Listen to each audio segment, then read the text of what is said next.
Hey, this is VMan from Slipknot, and these are my outside the nine questions given from you guys. First one is Joanna Mahl from Germany. What was the inspiration for my new mask?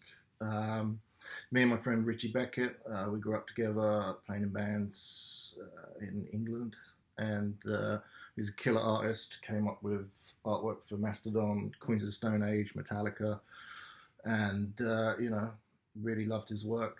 And we came up with certain ideas, just flinging back and forward, and little alterations here and there, and then came up with something that I thought was unique, something that I aesthetically enjoy looking at, and I feel like it fits who I am as a person.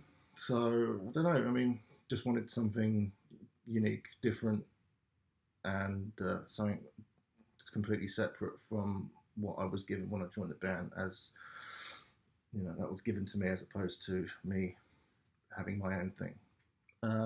Luke Mittenberg, if I said that right.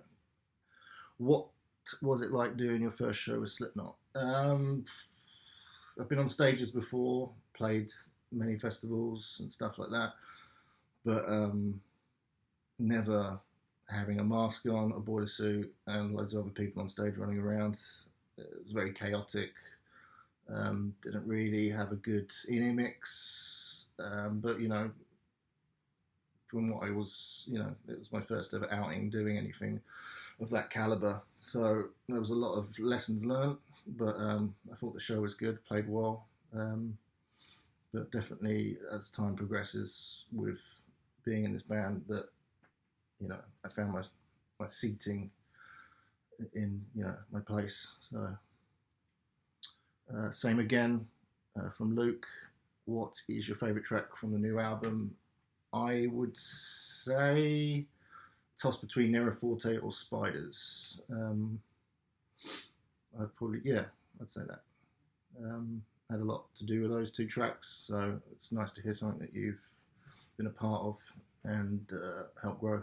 So, okay, James Dunn from the UK. What's the most important thing a bass player needs to bring to a song and album? Depends what genre of music you're in. I come from a lot of heavy metal, tech metal background, where speed and virtuosity kind of plays a part. But the main rudimental thing about playing bass is know your place and to understand that you're the backbone with the drummer to lock in tight, and that supports the other artists in the band as well. I still think bands like Primus, where it's very bass influenced, you get to see that other side of it. But still, if you listen to like Les's playing, he's still holding it down, and there's a rhythm and there's a solid. James Dunn from United Kingdom. What is my favourite film soundtrack? I'd probably say Interstellar. Hans Zimmer is a genius. His other movies that he's done as well is incredible. But yeah, I'd say Interstellar. It just really perfectly fits in with the aesthetic of the movie, but also the emotions that happens throughout the movie. Alex Dent from the States. What do you most like about touring with Slipknot? There's loads of things. It's obviously number one is playing music. Playing music of Slipknot. I've been a big fan of the band since I was growing up.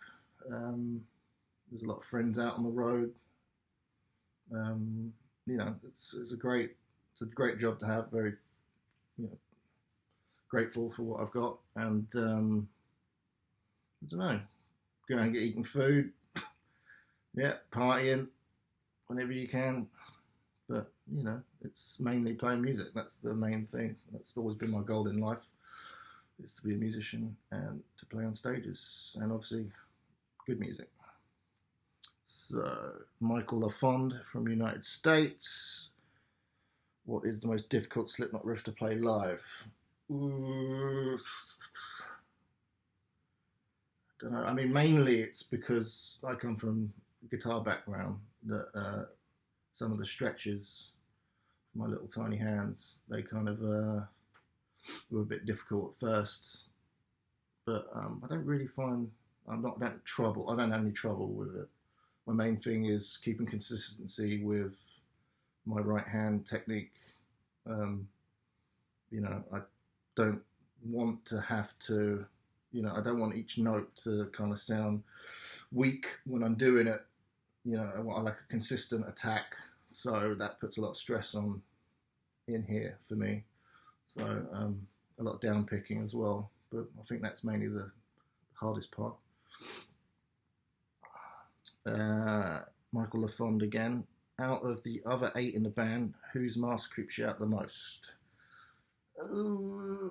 I'd say Clown's.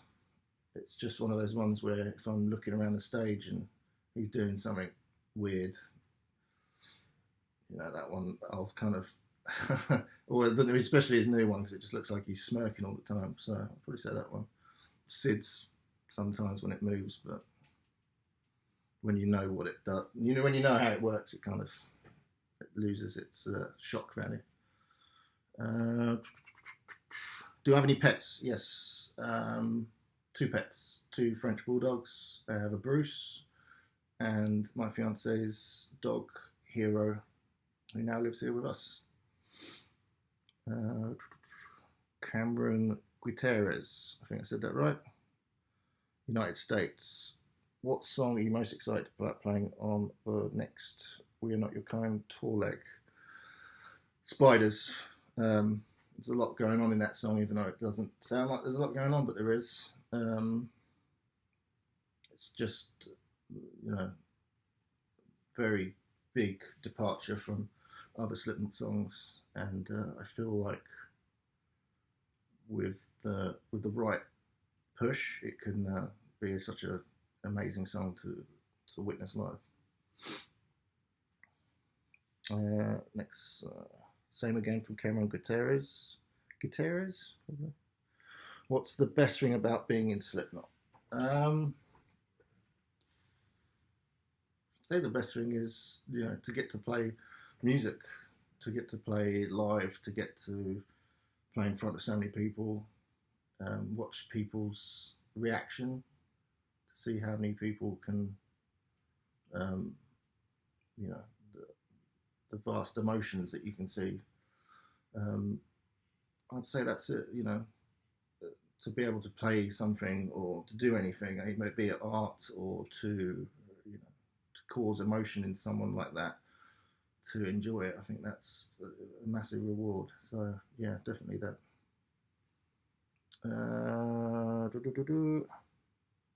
Claire Peter Daly. Have you thought about acting?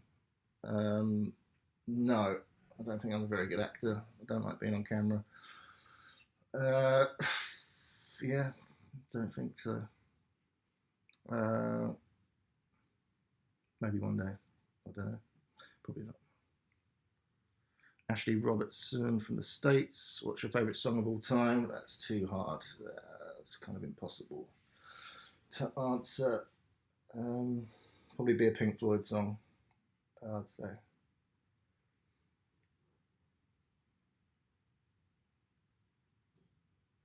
Yeah. Michaela Johnson. Can you comment on your tattoos? I really love the Cowboys from Hell. That's about us. I started with this. Got that when I was cheekily 17 years old. A place called Into You Tattoo. I kind of looked like I was 30 back then anyway, so kind of people just didn't really think about that I was younger. So yeah, I started with this. This was a guy called Zedler Head. It's probably it's my favourite tattoo. He's stopped tattooing now, so I wanted to get more work done by him, but somebody that was a follower of his and then became a partner in his business, I believe, or they worked together. It was a place called Divine Canvas, a guy called Laurent from France. He did, what's that on my head? Yeah, there's this monstrosity which I don't like anymore. That was done by someone we knew from Watford, and then I've just got a bunch here, and then legs. This is done by a guy called Stuart Robson. I think his name's Stuart Robson. I completely forgot. Same again. I got that done when I was super young. But yeah, I'd say that's my favourite. If that was the question, I can't remember now. No, yeah. What is my favourite song to play from Cardell Razor from the United States? Favourite song to play? I'm saying Nero Forte at the moment. That's been my favourite. Just it's just so much groove, fun. And then probably say off older stuff would be Vermilion. Yeah, I love playing that song. It's super emotional. When it really locks in, it's just a really powerful song. So yeah, I'd say Vermilion, and then off the new stuff it would be Nero Forte. What was it like when you first joined Slipknot? That's from the same guy, Cardell Razor. I mean, it was just super surreal, just coming into, every day it was just like, fucking hell, this is Slipknot. So that was just like the main thing in my head was just like, whoa, this is crazy. But meeting everyone, I knew Jim well from previous tourings that I used to do.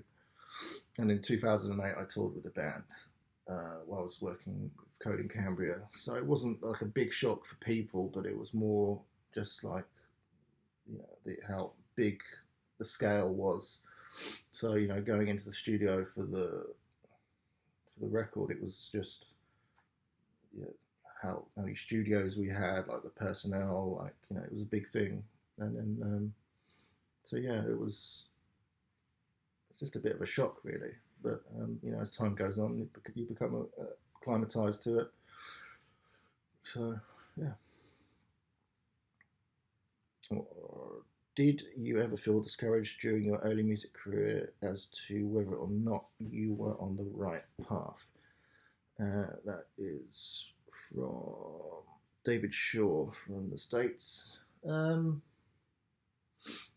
I feel discouraged? Well, I mean, I kind of got into teching because my, my career in music, being in a band for so long and doing so many tours and shitty tours and playing in front of 10 people or all the support bands, that kind of becomes a bit discouraging. And then I was always a big fan of repairing guitars, fixing guitars, amplifiers, and that kind of bits. And then the only way of being able to be on the road and to witness all the rest of it was to do teching. So I don't know. I mean, that's the reason why I kind of, got this gig was through teching. So it was people seeing me play guitar and people knowing that, I'm a musician, not just a repair guy. I still do the guitar repairing, but obviously not as a job. But it's, I feel like with anything though, music was always that goal of mine. And, I feel like I got to the point where, if it wasn't going to go that way, that I wouldn't be sad or upset. I was still doing music in some sort of way, be it on the road. Got to listen to some incredible bands. So, yeah, I don't know. What has been your favourite venue or country to play in and why? That's from Sam Button from the UK. That would be Download. It's a big thing for me. Big festival. It's the biggest metal festival in the UK. So to get to headline that twice now, yeah, family, friends being there, and yeah, I'd say that's my favourite. I would have also loved to do a tiny gig where it's just like say like the Camden Underworld, if we ever did something silly like that. But you know, that would be probably my favourite.